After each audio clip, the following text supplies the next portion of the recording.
so pleased tonight to have Andy Peters with us. And there you are from Washington, Pennsylvania tonight. Thank you for being here. Yeah. Oh, thanks, Frank, and thanks, Greg. I've heard a lot about this show from some of my former teammates that have been on, and they've talked very positively about it. So I'm looking forward to chatting with you guys tonight. Awesome. It's great to have you. I was looking at the years you were there. The first thing that always pops in my mind, I always wondered, did he know Tom Pridemore? Because I always have to think about what years. Tom Pridemore's from my hometown. And Amstead. Anstead. Yep. I was a little bit younger than him, but I was in elementary school and he was in high school. But man, did we love our football team when he played. Won a couple of state championships and went on, of course, WVU and had a great career. So I always have to ask if absolutely. Tommy was a great player, not only for us, but with the Atlanta Falcons, as you know. Tremendous athlete. Yep, he was a good player. Andy, I know one of the things that our listeners like to know right off the bat is they want to know about your high school days, where you went to high school, what you did in high school, and some of your accomplishments and accolades that you come out there with before attending WVU. Yeah, so I went to Fox Chapel High School. I lived Fox Chapel school districts made up of course, Fox Chapel, but also Harrod Township, Aspenwall, and Blawnock. So I lived in a Harrod Township. And it was a fairly new school district. I moved there from Long Island, New York when I was 10 years old. And my brother Roger was actually on one of the first teams that they had there. And he played football, basketball, and baseball. And he was a great role model, as well as my other brother, Bill, playing sports all the time. So coming up, there was no question that I was going to play sports. And at Fox Chapel, I played football and basketball, and I tried a little bit of baseball until my football coach talked me into giving it up and lifting weights because he thought I had a potential collegiate career, which he gave me some wise advice. So at Fox Chapel, I was fortunate to be on a team with another kid in my class by the name of Rich Kristen, who was a tremendous fullback and linebacker. And he got very, very highly recruited. And when college coaches would come to see film of Rich, they saw me. And they saw another WVU future player, Tom Bradner, who would be good for you to have on your show. Yeah. So on our team, we had 3 Division I players at Fox Chapel. And we had the first winning season at Fox Chapel High School in the history of the school, my junior year and then my senior year. So we won 7 or 8 games. Back then, you had to win the conference in order to go to the playoffs. So we didn't, unfortunately, get to go to a playoff. But back then, Western Pennsylvania football was in its heyday, and we played against kids that went on to play in the pros. I don't know if you remember Brian Bashnagel that played for the Chicago Bears. He played for North Allegheny, right, and numerous other guys. But week in and week out playing, North Hills and North Allegheny and Shaler. I mean, they were tough kids. There were tough games, and a lot of kids went on to play at different schools. And I was fortunate. I had a really good coach by the name of Len Wakuliak. And for Tom Bradner and I and Rich, he went out and beat the bushes, and we heard from so many colleges. It was unbelievable.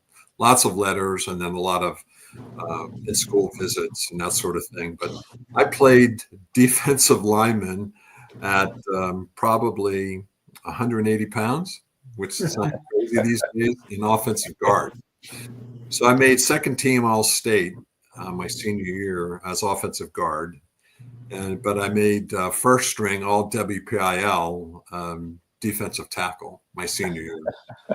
And I'll never forget, as soon as I came out in the Post-Gazette, I'd even quadruple the number of schools I heard from that afternoon because they all heard about that. So it was really great to be part of to start a winning culture at that school.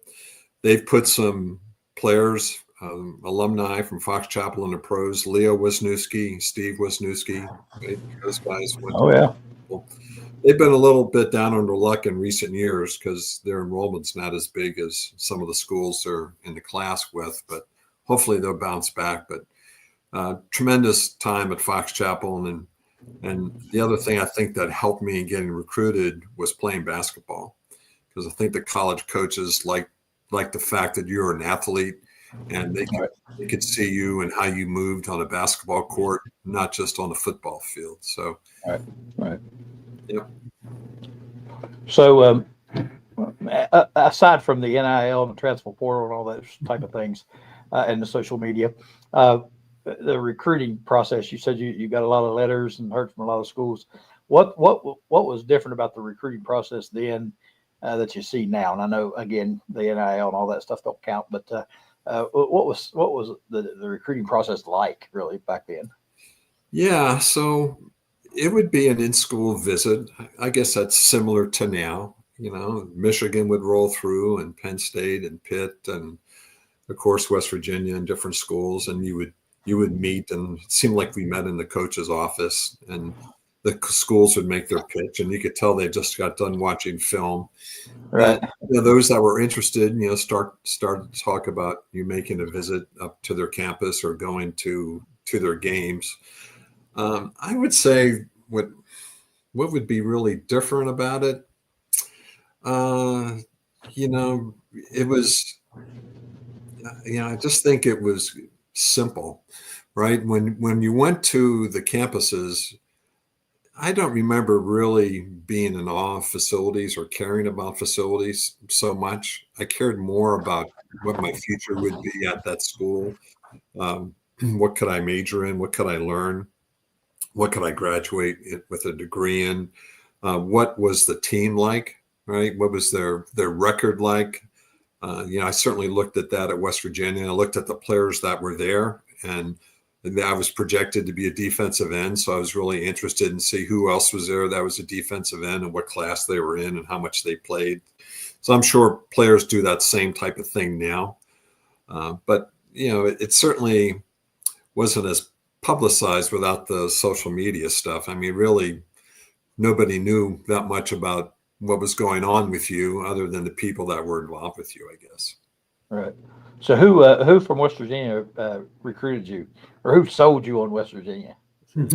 Well, the people that sold me, that's kind of a list. Frank Signetti made first contact, right? And it's really great to see his son Kurt do so well, and his other son Frank has had a really great career, and hopefully it continues as well. So very happy for the Signetti family. And Frank was great to deal with. He recruited Gary Lombard as well. It was amazing how many kids that we had from Western Pennsylvania in my class, right? And classes around me as well. When I look at the starting defense for the Pitt game, there's me at the strong end, and there's Gary Lombard at the weak side end from Perryopolis. Then you have Chuck Smith at defensive tackle from Anala. And you have Rich Lukowski from Franklin Regional. Boy. And then you have Ray Marshall from Clairton, and you have Chuck Braswell from Clairton. So half the defense was from Western Pennsylvania. Yeah. Right?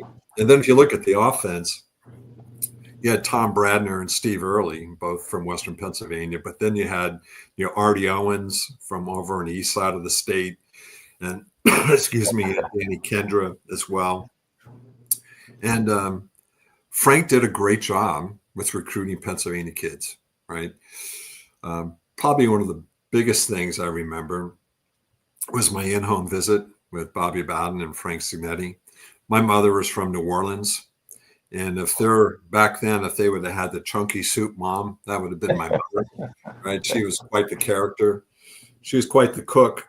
She made, she called them vitality bars, or like protein bars.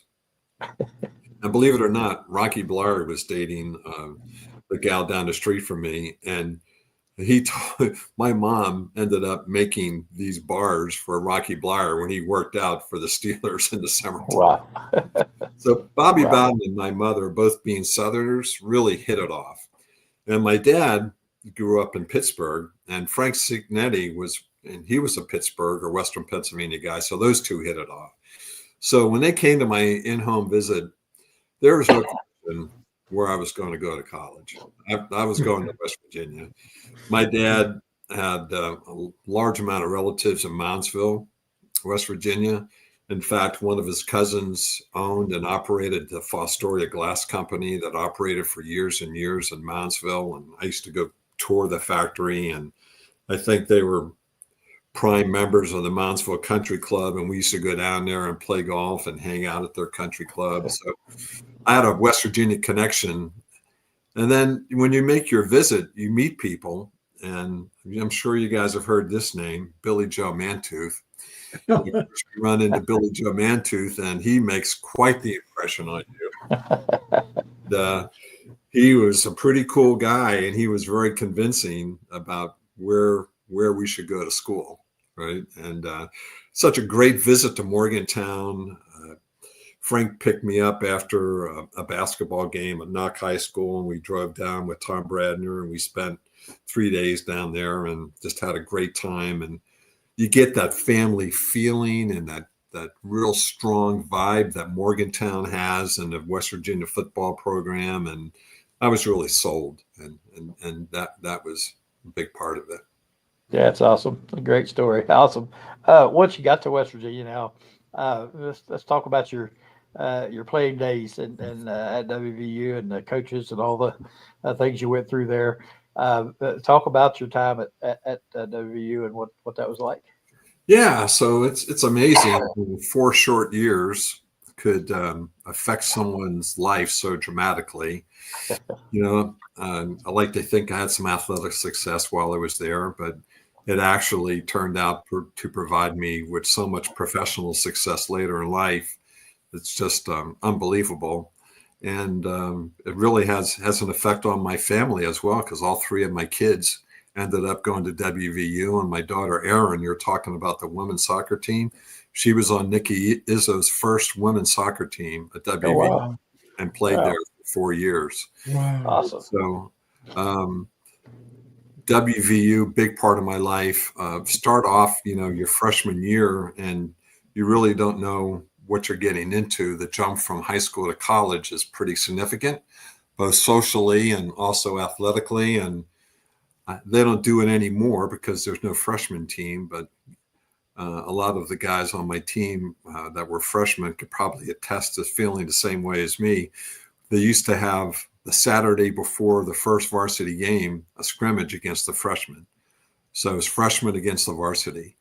And I had to try to tackle a guy by the name of Kerry Marbury. I failed so dramatically at that. I really doubted myself that I was going to be able to play college football. Right. But then you go and you keep on practicing and learning and experiencing things, and things slow down a little bit for you. And what really was a turning point for me was the spring game, my freshman year, when I was named the most improved player or the defensive player of the game. And I was able to parlay that into starting varsity in my sophomore season. That's how significant that game was. And my first game was against the University of Maryland, where Danny Buggs ran that punt return back for a touchdown. It wasn't off, but it was pretty close to it.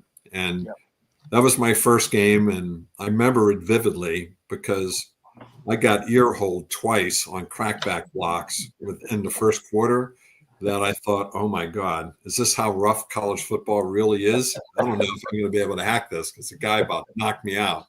But he never got me after that second time. And we beat them. And then we went on to win our first 3 games in 1973. And we were looking pretty good. We beat Maryland. We beat Virginia Tech. In fact, never lost to Virginia Tech in 4 years. And we beat the University of Illinois at Illinois. And then we come home and A. Dillon gets hurt, right? And we had such a talented team with Danny Buggs and Marshall Mills and Artie Owens and Ron Lee and all these great athletes that, were just fantastic. And we didn't have a quarterback anymore. And our season really tailed off after that. And then we came back and beat Miami and Syracuse. And I think we ended up being 6-5, which in today's day and age, you would have gone to a bowl, right? Yeah. And then 1974 rolls around, and it's probably one of the most disappointing experiences of my athletic career, and we go 4-7, right? And we were predicted to be really good, and we had the talent to be good. But again, our quarterback play was substandard, and you have these wonderful receivers, but we're having difficulty getting the ball to them, and things just didn't click. We lost the first game to Richmond, then I think we beat Kentucky, but then it didn't work out well for us, and we won our last game at Virginia Tech, and I think that saved Bobby Bowden's job. And you guys probably know everything that went through with that. He had. Personally, I think it was really good for his career to have gone through that, because I think it made him a better coach. We didn't see a lot of him down on the defensive side of the ball. He was offensive coordinator, and he was more CEO. But once his job was severely threatened the way it was, you could feel the change in winter work in January and through spring practice and through the fall. And we didn't have as much talent on that 75 team as we had in 73 and 74, but what we had were a bunch of seniors that stuck together, and we ended up going overall 9-3 when we were predicted to only win one regular season game. And we had some tremendous victories. Probably one of the most underrated victories was going out to San Francisco and beating the University of California. And not just beating them badly. I think we must have had close to 400 yards rushing in that game. We knocked Chuck Muncie out in the second quarter. He was a non-factor. I think we beat him like 28-14. We were so mad when we went through our walkthrough on Friday. They had the University of Western Virginia coal miners on the scoreboard. And we said, how much disrespect is this? Right? And we took it out, and those guys were so surprised.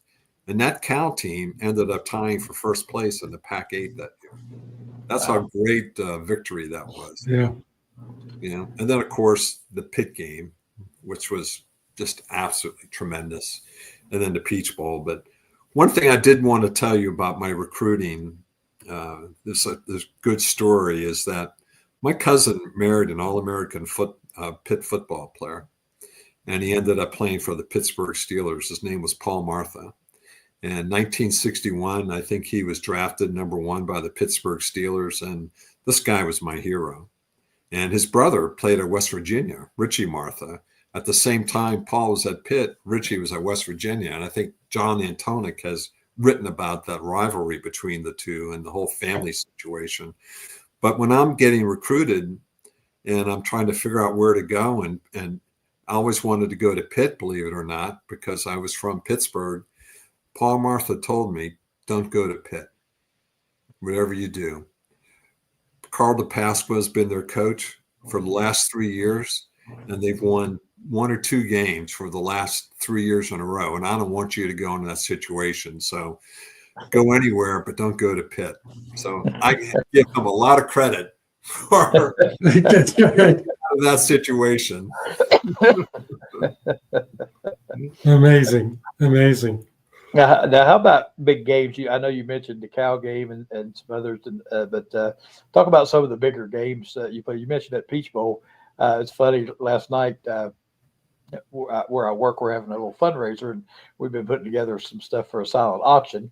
And I come across somebody gave me a Peach Bowl program from 75, and I was flipping through and looking at all you guys and reading all the background and stuff. It's really interesting. But so I know that was a big game. But what about some of the more memorable games that you played in at West Virginia? Well, let's see. The Maryland game to start off with, for sure. All the Pitt games were big. Yeah. Penn State games were big. I have one nightmare that's still recurring. Playing up at State College, I had the opportunity to intercept a pass on Penn State's 30-yard line. I got between John Capoletti and Tom Schumann, the quarterback. And Schumann had looked the opposite direction, and then he didn't really look and see me, and he threw the ball to Capoletti, and I was between the two, and I had it for about a step, and then I dropped it. And boy, did I hear it from Coach Bowden. But the ones I've really heard it from were my brothers. Oh, yeah. Roger. I've never. He went to Penn State, of course, right? And he never let me forget that. Then, of course, later on in years, he's on a plane with Tom Schumann, and they have a big laugh about that story. And Schumann remembered the play. And then I was at a golf tournament with Joe Paterno, and I said, "Okay, I got to ask him about this." So I say, "Hey, Coach Andy Peters, I played for West Virginia in 1973. Do you remember that game that we had? You guys beat us 62-14, but do you remember in the first quarter that play?" And he goes, "Yeah, I remember that play." I said, "That wouldn't have made any difference." He goes, "Oh, no, Andy. If you would have picked that off and ran it in, that whole game would Made you feel better about it. Yeah.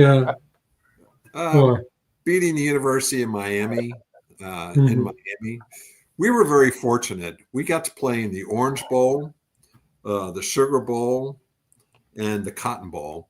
Not when they counted, but we played the teams that had right. So we played Tulane in the Sugar Bowl, and we played SMU my senior year in the Cotton Bowl.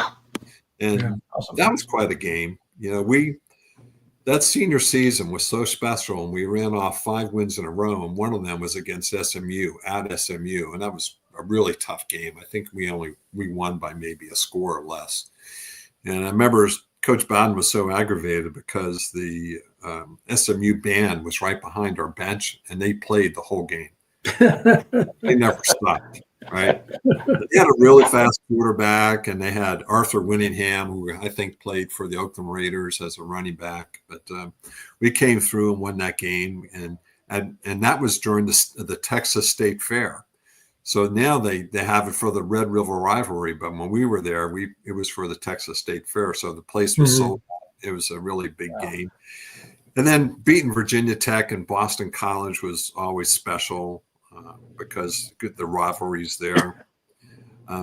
One thing that's interesting is that we played against 3 players that ended up being very successful pro football coaches. Played against Bill Cowher, who was at North Carolina State. He was a freshman when I was a senior. Played against Bruce Arians when he was a quarterback at Virginia Tech, and played against Dave Wannstedt when he was a tight end at Pitt. So I think it's a unique opportunity. Wow. Those 3 guys. That's amazing. That's amazing. As I mentioned to you, Andy, and Greg knows too, we've got a video of the Peach Bowl. Why don't we cue that up, and you can talk us through that game. It was an amazing turnaround from being down 10-0 to winning the game 13-10, and how you did it both offensively and defensively. Classic. And your Pennsylvania guys really came through in that game too. No question about it. One thing that would be good before you put that on, Frank, for the audience to know is that Bobby Bowden got a phone call from the Clemson coach inviting us to come use his practice facility. It was Frank Howard, because he didn't really like Lou Holtz too much. So get out of the cold to Morgantown, come down to Greenville. We'll give you all of our facilities, and you can practice here, then go down to Atlanta. So that's what we did. Oh, that's fantastic. He actually gave us a pep talk before we got on the bus to go to beat North Carolina State. Yeah. So much for the coaching fraternity. Everybody likes each other. Yeah. Broke that myth, and that's another big name, Frank Howard. My God, yeah, what an icon. Well, let's cue this up, and it's about 2 minutes long. And as I mentioned to you earlier, there's no audio, so you can talk us through it. Sure.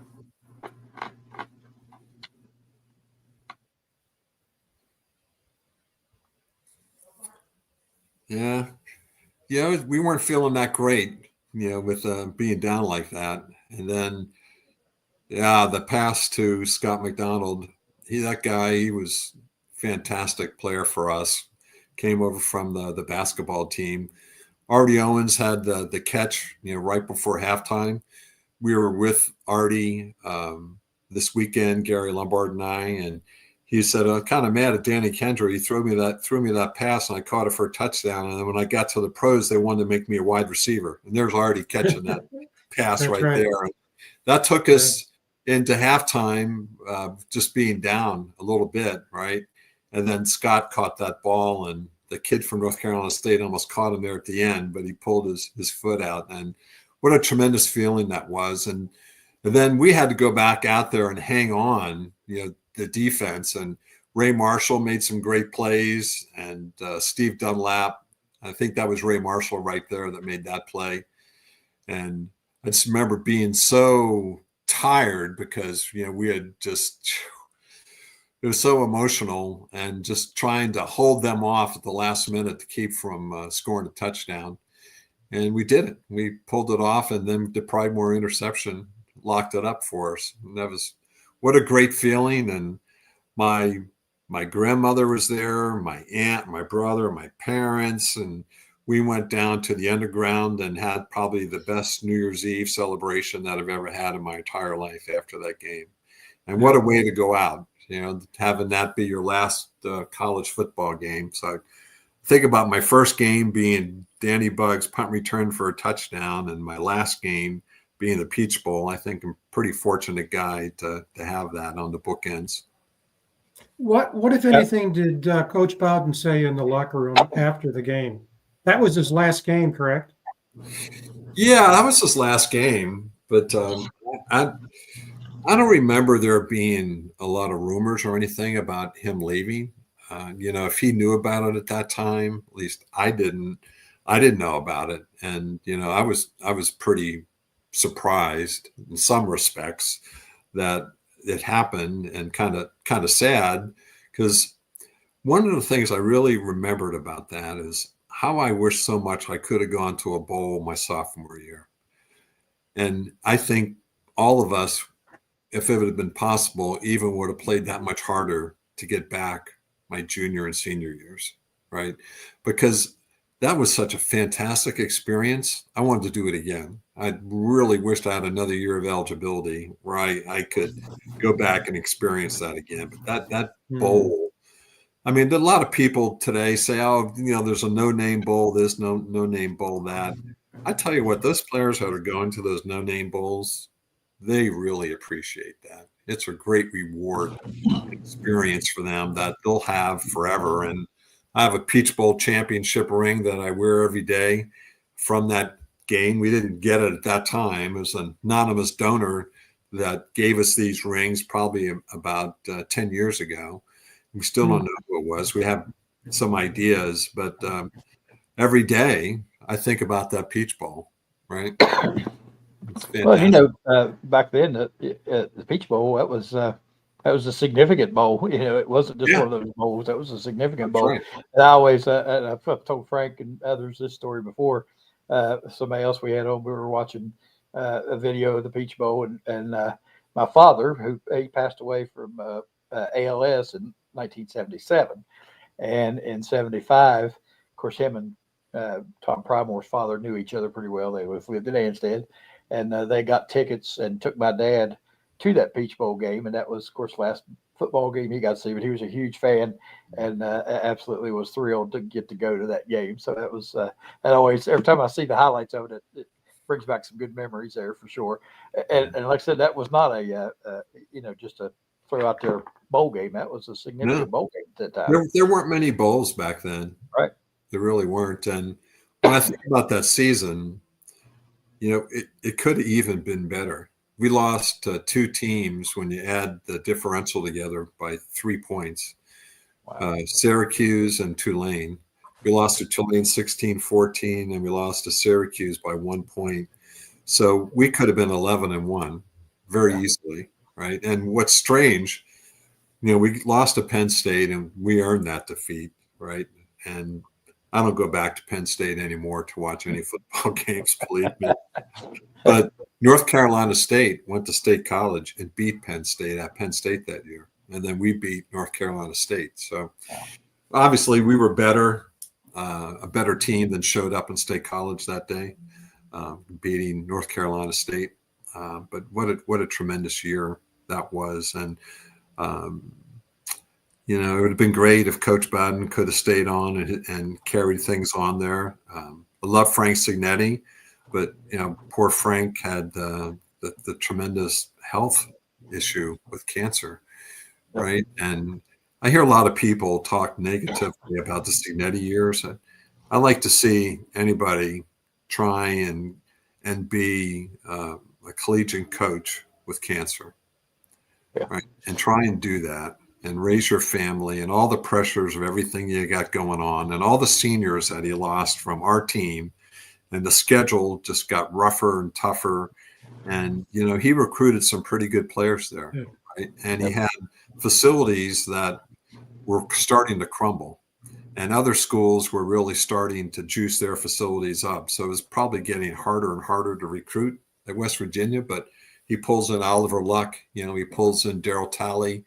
And, I really wish that Frank would have been healthy during that tenure. And I wish that he would have had the benefit of the new stadium like Don Nalen did, because Frank Signetti ended up in the College Football Hall of Fame. And when I think about the coaches we had, Frank Signetti in the Hall of Fame, obviously Coach Bowden, Chuck Clausen in the College Football Hall of Fame.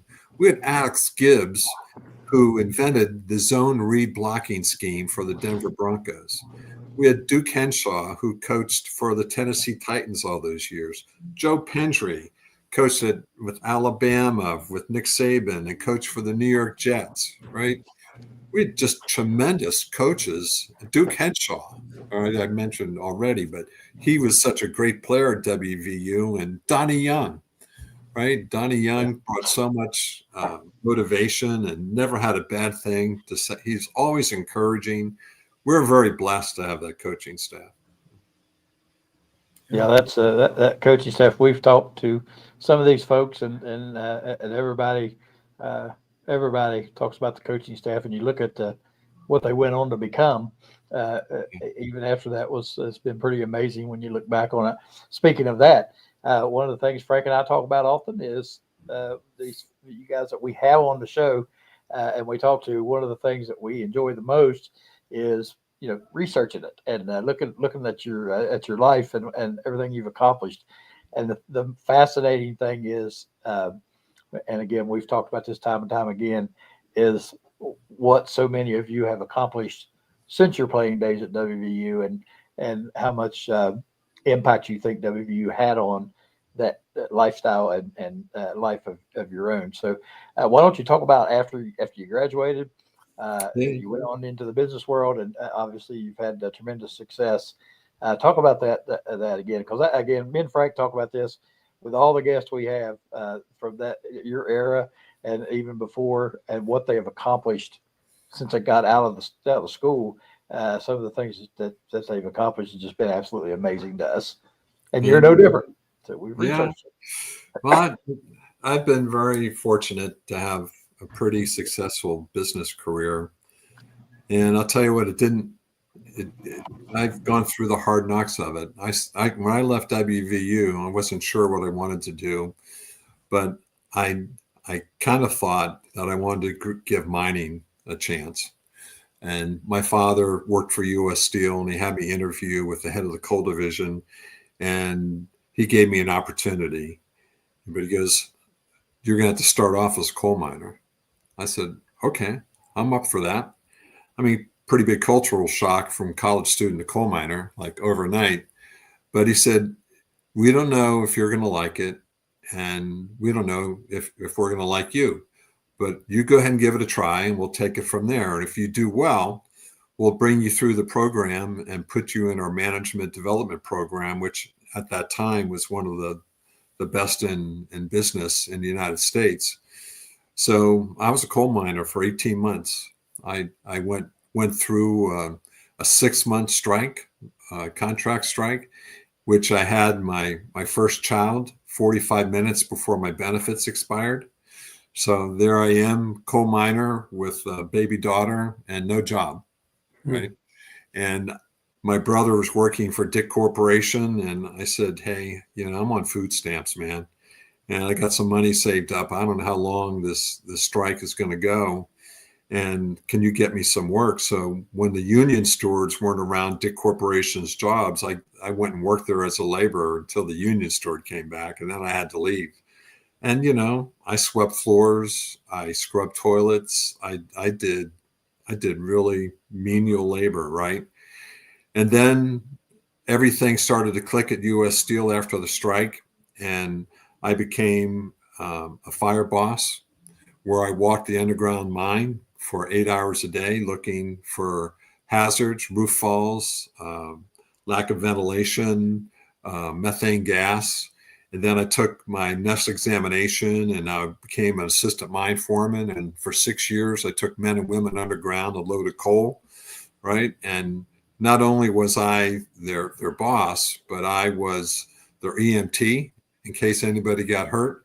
We're 45 minutes away from the portal, so there's no helicopter coming to save anybody. It was me, right? And I was their safety person, right? So I wore 3 hats. I did that for 6 years, and I was proud to say that, you know, I never got anybody hurt or injured, you know, and we loaded a lot of coal. But then I saw U.S. Steel was selling off a lot of their properties, and I decided to go back to school, and I got a master's in labor relations and personal administration from St. Francis University. And I went to work for Dick Corporation for the construction of the Midfield Terminal, which was the expansion of the Pittsburgh Airport. And I was the safety professional for the job and also the labor relations specialist. And that was a 6-year project. It was $1.2 billion. So I did a really good job there. And then Dick Corporation brought me in to be their director of safety. And that went very well. Then they made me the head of human resources and the head of risk management. And I got some really great experience working for them for about 11 years. And then a crane company that was just forming called Maxim Crane recruited me to be the executive vice president of labor relations and safety and insurance and all those things. And that was going really well. And 9/11 happened. And we had a very leveraged operation where, you know, we didn't have a lot of cash. We had a lot of loans, and companies not running cranes put the company in a difficult situation for just about every executive. And I was the last one, got laid off. And what changed my life is that I got interviewed by Parsons Corporation in Pasadena, California. And the CEO was Jim McNulty from Wheeling, West Virginia. And I go, I'll never forget, I walk into his office and there's the Rose Bowl back, and I can see the Rose Bowl out his window. And he says, Andy, I just want to let you know, I know a little bit about you. I think I saw you play football at West Virginia. I said, oh, wow, that's great, Jim. And got talking about, you know, Wheeling and so forth, and my relatives from Moundsville. And he goes, what were their names? I said, Dalzell. He goes, I think your cousin actually taught me at such and such a school, Wellesley or whatever, right? And I got the job, right? So I was chief safety officer for Parsons, one of the largest engineering companies in the United States. And it was fantastic working for them. I learned so much, and I got to go to Iraq 5 times during the rebuild of Iraq. And must say I had a few close calls traveling throughout the country, as you can imagine. And then I had an opportunity to go to the largest engineering company in the world, AECOM, 90,000 employees in 130 different countries, and be their chief safety officer. And what I did for Dick Corporation and Maxim Crane and Parsons and AECOM was to change their culture. Things I learned from Bobby Bowden, right? To bring passion and energy to a process and to coach and teach and mentor people. And everything I learned in those 4 short years, I brought forth in those companies. And I was a superstar because of what I learned at WVU. And I never really got nervous or scared, because I remember walking into stadiums with 60,000 people screaming their lungs out and hating me, whether that be at Pitt or Penn State or whatever, right? So I had the confidence to be able to be in the lion's den. And believe me, selling safety to a bunch of iron workers that don't want to hear anything about it, right? And walking into boardrooms where people have a lot of questions and can certainly be intimidating. I didn't feel that way because of the experience that I carried with me and the confidence and just learning how to handle myself from my time at WVU. So WVU set me up for a world of success that, I've paid it forward. I probably have hired 15 WVU safety graduates, the different companies I've worked for. A number of them were football players. And they've gone on to be very successful in their careers, and I'm very proud of that. And it's been a great experience for me. Wow. Fantastic. Frank, you got anything to follow up with here? Well, I've gotten, Andy and I have gotten to know each other a bit, and impressive, totally impressive. And, Andy, you personify the reason Greg and I want to do this show.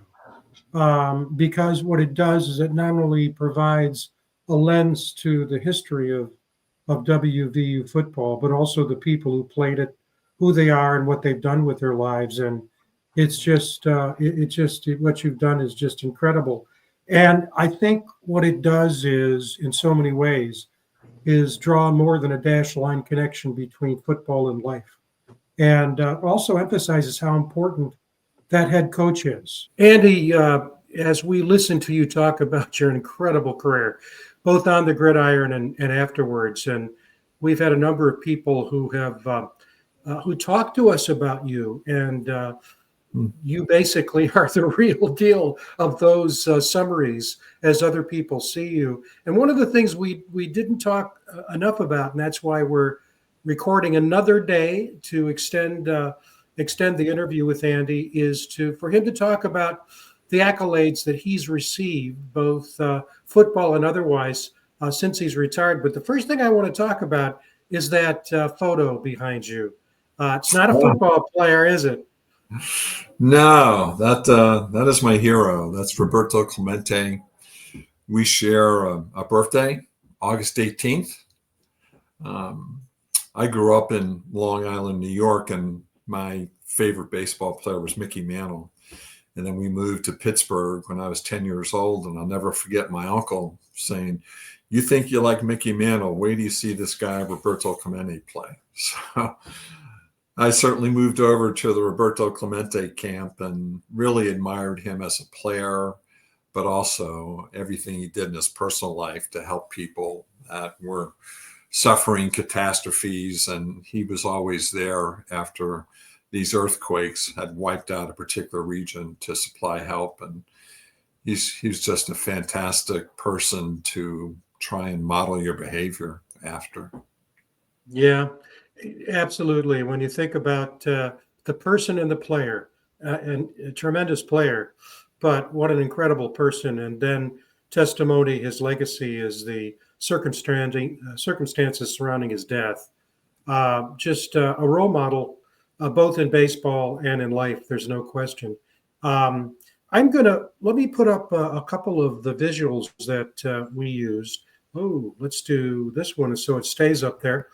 The mouse is a little bit too not forgiving, I guess, is the best way to describe it.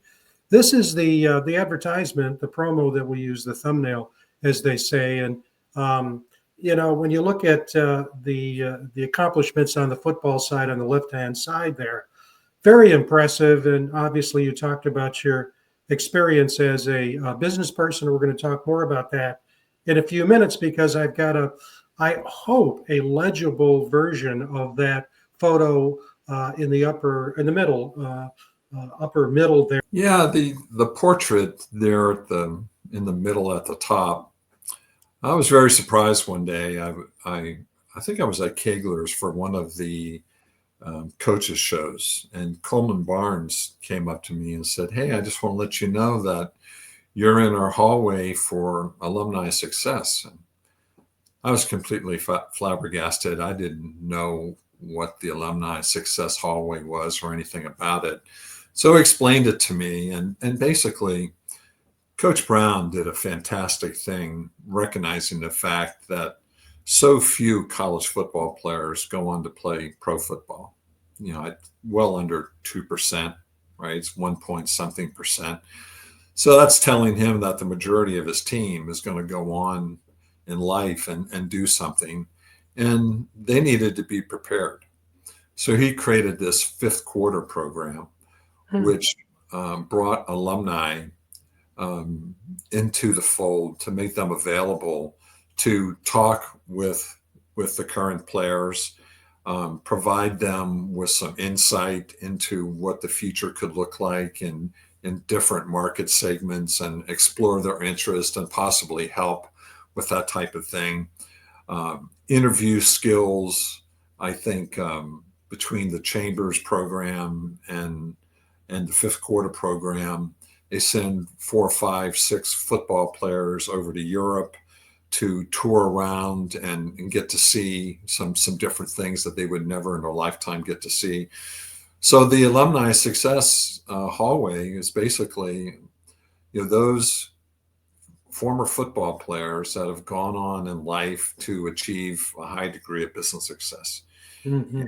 I feel very honored to be at the very front of the hallway, because it goes chronologically next to Joe Manchin. So you see that? Joe Manchin's, little plaque, and then there's mine, and then there's Bill McKenzie. I think Bill and I are the only ones from the 70s. And then as you go down the hallway, you certainly recognize a lot of players, former players, that have gone on to do some really great things. And obviously, for me to be recognized like that, I needed a lot of help. And one of the things I took away from playing football for Bobby Bowden was that he hired great assistants. He went out there and hired the best. And I don't think he was ever worried about them taking his job. If they did, so be it. And I kind of adopted that philosophy when I had the ability. When I was in lead roles for these different companies, I went out and I hired what I called my all-star team. So these folks, we worked very closely together, very much like a football coaching staff would, and we achieved a high degree of success in the different companies I worked for. But I really credit Coach Bowden with giving me that philosophy, because if I was worried about myself and wanted to hire people that weren't a threat to me, then I never would have achieved the success I had. Right. Yeah, that's interesting you say that, because I tried to do the same thing. And I always took the position, actually, it wasn't a position. A colleague took me aside one day and said, when I took my first administrative job, and he said, "You know what? See that over there?" And he pointed to the chair at my desk. He said, "That's not your chair. You're sitting in it only for a short period of time. And from the first day, you've got to think about the day when that chair belongs to someone else." And one of the prideful parts of my career is that literally everybody I hired as an assistant ended up in a position that was higher than mine. And one of the things I like about this, Andy, and I'm not sure the audience is going to be able to see this completely, and so what I'm going to do is to expand it a bit. And so I think, the thing I like about this that you were referring to, this photo, is the detail that is in the inscription. And you don't always find that. Do you want to read that, or do you want me to read it? Because I think it really is, I think it speaks volumes in only about 6 lines. Well, I think your eyes are better than mine, so I think you should probably read it. Well, I'll try to. Andy Peters was a 2-way starter and a 3-year letter winner at defensive end, and member of the 1975 Peach Bowl championship team. Peters finished his career with 242 tackles, including 116 solo stops, 4 sacks, and 6 tackles for loss. After graduation, this is the really incredible part that takes up 4 lines. He served as the vice president of the Dick Corporation in Pittsburgh, Pennsylvania. Let me stop there, because one of the comments that was made after the show, Andy, when you talked about starting really on food stamps and working as a coal miner, doing what you needed to do to be able to establish a foundation and credibility. We heard from a retired coal miner, and he so appreciated that because he could relate his life with yours. And so that's a great story. To continue, it also is Executive Vice President of Administration for the Maxim Crane Works, Corporate Senior Vice President of the Parsons Corporation, and the Senior Vice President and Chief Safety Officer. Was that AECOM? Is that how it's pronounced? Yes. Yes. Okay. AECOM. Yep. Yeah, the world's largest engineering, design, and construction company, grossing 17.4 billion. That's when this was done, with the workforce of more than 90,000 employees in 150 countries. And so that, I think, it's an honor to you. It's also a testimony, I think, to West Virginia University to be able to say, it's not as simple as saying, if Andy did it, you can. But here is a life well lived, both on the gridiron in the corporate world and also as a family person. We're proud of him, and we want to make sure that you're aware of him as an individual and also as an alum. Well, thanks for that, Frank. In all those companies that you mentioned, timing's always very important. And each one of those companies was in dire need of changing their safety culture, right? So just as much as it's important for a football team, to have a culture for them to achieve success, in order to have sustained success with health and safety, you need to have a foundation of a culture. And people have to understand why it's important to them and why it's important to the company. And I spent a lot of time talking to people about why it was important and what was their role in that. Very much so, like Coach Bowden would talk about what our role was on the team, right? And how important it was that each one of us followed through on our assignments, right? So again, I can't say it enough. It's amazing what I learned in 4 short years that I used later on in life to have my success. Yeah. And I'm sure of this, that the way you approached that life in the work world, it left a residue, had an impact on the people you worked with, but as you said, helped to build a culture. And another thing that I learned along the way, and I know you subscribe to this, and that is that it's not just a matter of the work that you did and the accomplishments during the time you work, but laying the foundation so that way of thinking, that the attitudes, the culture lives far beyond your tenure in whatever the organization might be, corporate, nonprofit, government. We've got a few more of the of graphics here, and let me put this up. And it's labeled, as you can see, Andy Peters over the years. I'm going to put this up a little bit larger for the audience too. Everybody can see it a little bit better. And then if you could just take us through this, starting with the Fox Chapel area schools and then just running the circuit. Yeah, I was very honored back in 1999, I believe, to be inducted in the Fox Chapel Sports Hall of Fame.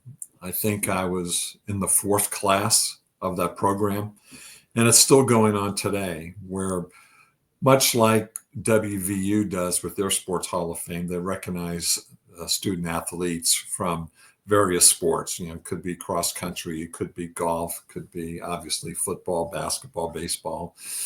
So I was nominated by the chair of the committee, and he was a former teammate that went on to play football at Penn State by the name of Rich Kristen. And Rich and the rest of the board agreed on my nomination, and it was a great event. I went ahead and took my family to the induction ceremony and the dinner they had, and I was very glad that my brother Roger came, because I almost didn't play football, believe it or not. I tried out for the 9th grade team and wasn't having a lot of fun during the tryouts, and decided, I'm not going to do it. And I came home, and I was watching TV with my mom, and my brother came home from football practice, and he said, "What are you doing here?" I said, "I'm not going to play football. I quit." He goes, "Like fun you are. you're going to go back and you're going to play football. I said, I don't want to do it. He goes, you're going to do it. And I went back the next day. They had given all my equipment away already, and I had lost my opportunity to make the 9th grade team. And the coach said, we're happy to have you back, but you're going to have to play intramurals. So I went and did that, and I had a great time. And then I tried out for the 9th grade team and made it as a starter and started my career playing high school football and on to college. But I came very close. If I wouldn't have had a brother that was so hard on me and tough on me, I might have never played college football. Wow, what a story. Yeah. The one down below, I'd say one of my biggest fans was my father, right? So we played Pitt in 1973, and the photo that you see there is a picture of me tackling Billy Daniels, the quarterback from the University of Pittsburgh. And it appeared in the Pittsburgh Press, which is no longer published, but my dad cut that out of the sporting section, and then he actually called up the press and he got the real photo and hung it up in our house. And then, of course, I still have that photo today. So it brought back some great memories. Not so great in that we lost that game. That was Johnny Major's first year at Pitt, and some of the viewers might remember he brought in, I think, over 90 freshmen, one of which was Tony Dorsett. And I think it was the second year freshmen were eligible, and Tony had a day against us. So my job as defensive end was when Daniels would come running at me with the football, I had to deploy what they call the feather technique. So as he came towards me, I would back up. But if he kept it, I had to tackle him. But if he pitched it, I had to tackle Tony Dorsett before he turned the corner. So you can imagine physics. Dorsett probably ran a 4.2, 4.3 40. And I probably on a good day ran a 4.6, 4.7 40. And who's going to beat you to the corner? So Tony Dorsett, obviously. So fast forward like 15, 20 years, my brother Bill is at the College Football Hall of Fame when it was at Kings Island, Cincinnati, Ohio, where he lived. And he went to the Hall of Fame, and he called me up and he goes, little bro, guess what? And I said, what? He goes, well, you're in the College Football Hall of Fame. I said, what are you up to? What are you talking about? He goes, oh, yeah, I watched Tony Dorsett's highlight reel, and I saw you chasing him all the way down the sideline. Say a comment about that picture. First of all, that's a great story. It's interesting, and some of the fans who are younger or aren't necessarily students of history may not know that back in the day in Eastern football, before the Big East, long before the Big East, there was the ECAC, but there was the Big Four: Pitt, Penn State, West Virginia, and Syracuse, and it was nothing more than an informal collaboration. Well, West Virginia back in the day always had a friend in Syracuse, New York, because Ben Schwartzwalder, the national championship winning coach in '59, played at West Virginia. He was a lineman, offensive lineman. And so it was always easier for Ben to, even though he played West Virginia every year, to basically be on the same page. Wasn't that way with Penn State and Pitt, but for different reasons. We won't get into the Penn State story with Joe Paterno, but the story with Pitt was there was an agreement to limit the number of scholarships, and it was abided by until Johnny Majors got there. And Johnny Majors basically he left Iowa State. He was at Tennessee, but he wanted more scholarships, and you other schools either catch up or you're going to be left behind. And so that when you talked about 95 players right out of the chute, that to a large extent was Johnny Majors doing, and it paid off because he won a national championship at Pitt. Yes, he did. The year 1976. Yeah, didn't take long.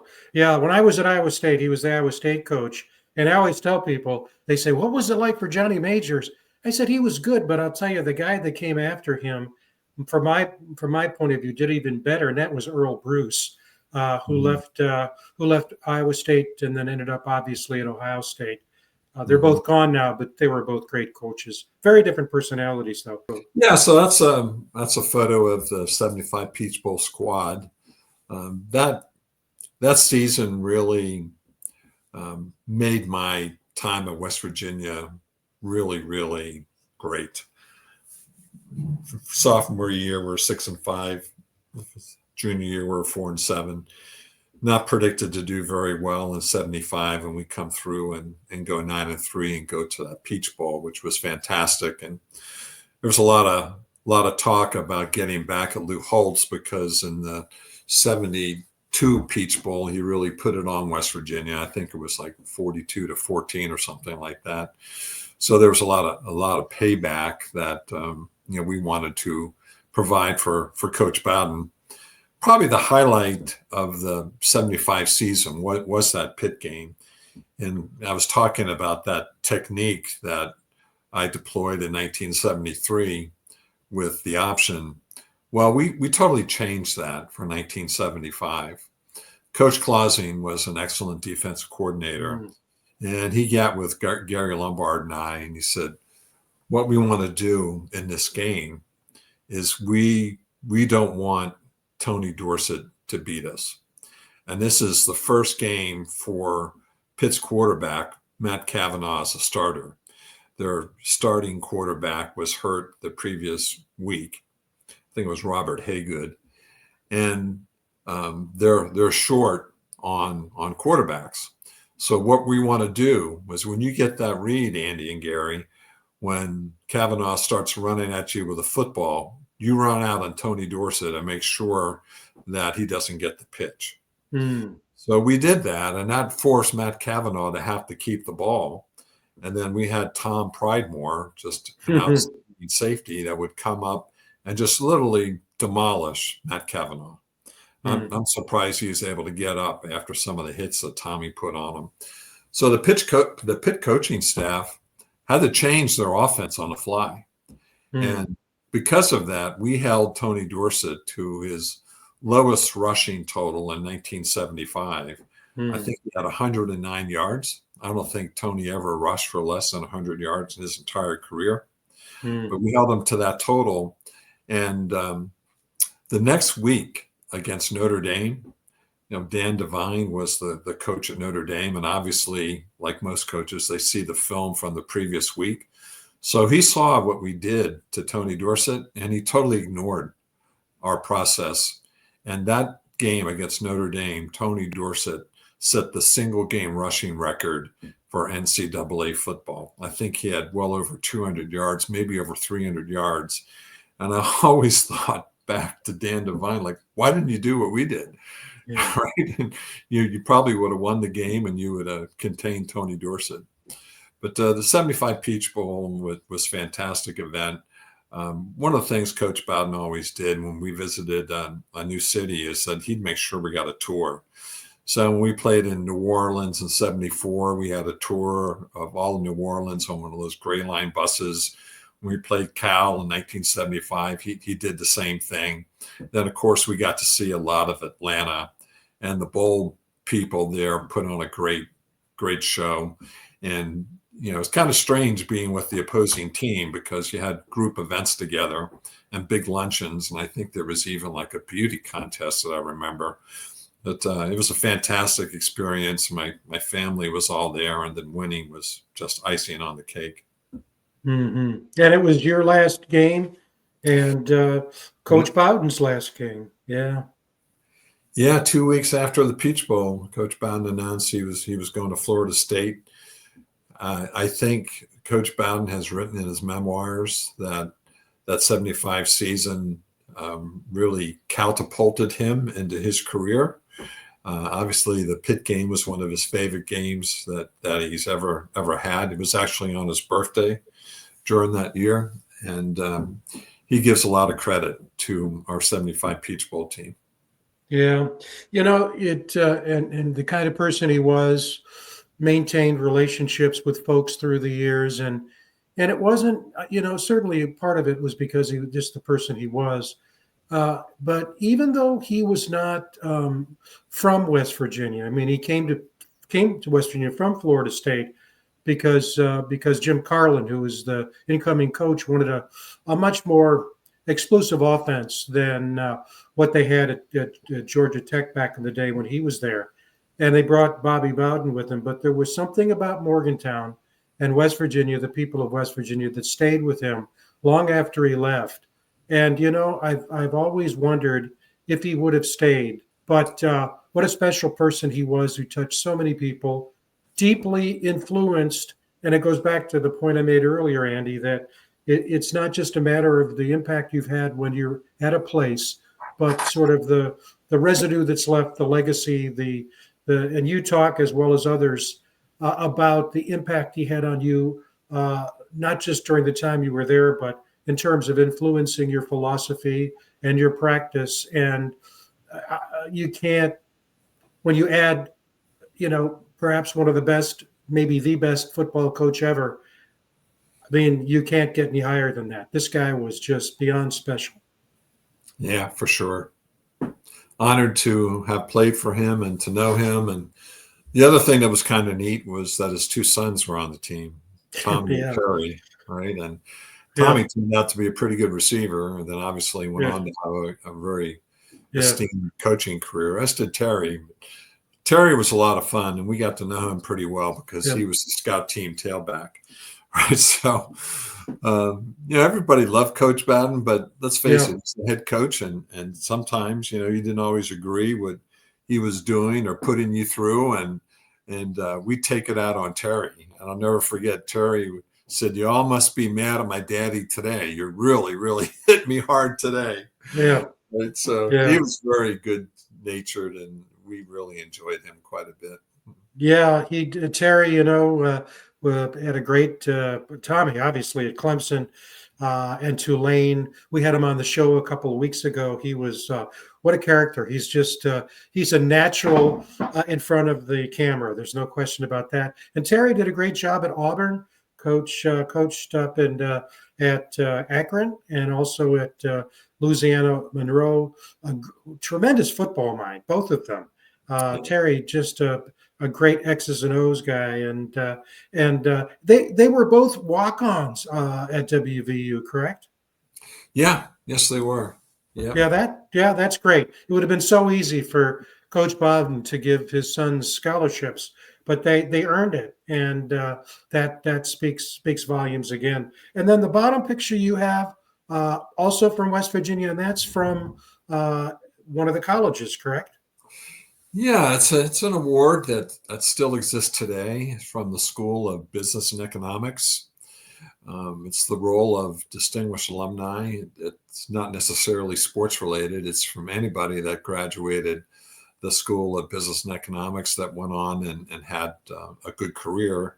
So I was recognized in 2015, and probably one of the proudest days of my life to stand up there and receive that award. Yeah. Gordon Gee was there, Oliver Luck was there, and it was just a tremendous experience and something I'm very, very proud of. And we appreciate your taking the time. I mean, I've learned so much, benefited from having an opportunity to get to know you. I know our viewers, I'm sure, feel the same way. And, as an alum, my wife is an alum too, both got our master's degrees in Morgantown. It's people like you that really bring us tremendous pride of saying we're Mountaineers. Well, thank you for that. And I'm certainly proud to be a Mountaineer, and I'm proud my children are Mountaineers, and hopefully I'll have some grandchildren that'll be Mountaineers as well. Well, that's great. You've got a legacy goal. You should be asking for a discount. Yeah, right. Tuition, you could argue the state of Peters, just like give me a discount. Andy Peters, what a pleasure and a joy it has been. Thank you all for watching. This is Frank Fear for Greg Crist, my partner, and Mickey Plumley, and we hope to see you again very, very soon. Goodbye, everyone.